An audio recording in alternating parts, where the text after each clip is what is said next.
قل بفضل الله وبرحمته فبذلك فليفرحوا هو خير مما يجمعون۔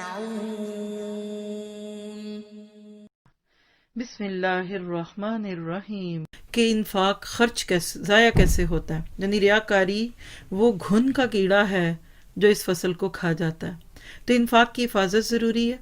احسان جتانے اور تکلیف دینے سے انفاق ضائع ہو جاتا ہے، تو جس کو دیں اس کو بھول جائیں۔ ہمارے بڑے کہتے تھے نیکی کر دریا میں ڈال، ہم کہتے ہیں نیکی کر واٹس ایپ پہ ڈال، نیکی کر فیس بک پہ ڈال، ٹویٹر پہ ڈال اور سوشل میڈیا پہ ڈال۔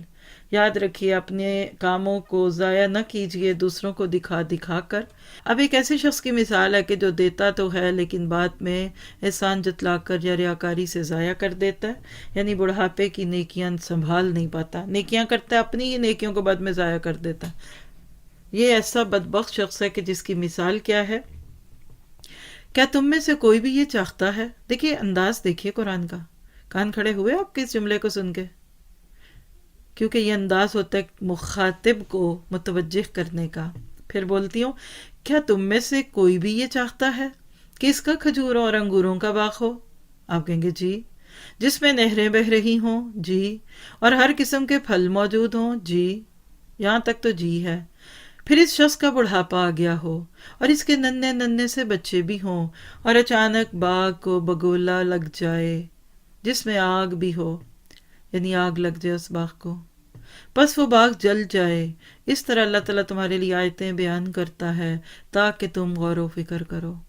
کیا پتہ چلا؟ اپنی نیکیوں کی حفاظت کرو، اپنے کاموں کو سیکیور کرو۔ کسی غصے میں آ کر، کسی جذباتیت میں آ کر اپنی کاپیاں ہی خود نہ پھاڑ دو۔ اللہ تعالیٰ آپ کو مجھے بچا کے رکھے۔ یاد رکھیے کہ بڑھاپے میں نیکیوں کی حفاظت کرنا بہت مشکل ہوتا ہے، کیونکہ انسان بڑھاپے میں بد مزاج ہو جاتا ہے، دوائیوں کا اثر ہے، تنہائی کا احساس ہے، کچھ کر نہیں سکتے۔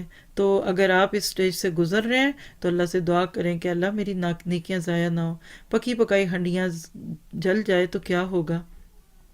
ابھی جس نے چڑھائی اور گر گیا پانی اور دال بکھر گئی، کوئی بات نہیں، دکھ تو ہوگا لیکن سمیٹ لیں گے۔ لیکن پکی پکائی ضائع ہو تو اس میں دکھ زیادہ ہوتا ہے۔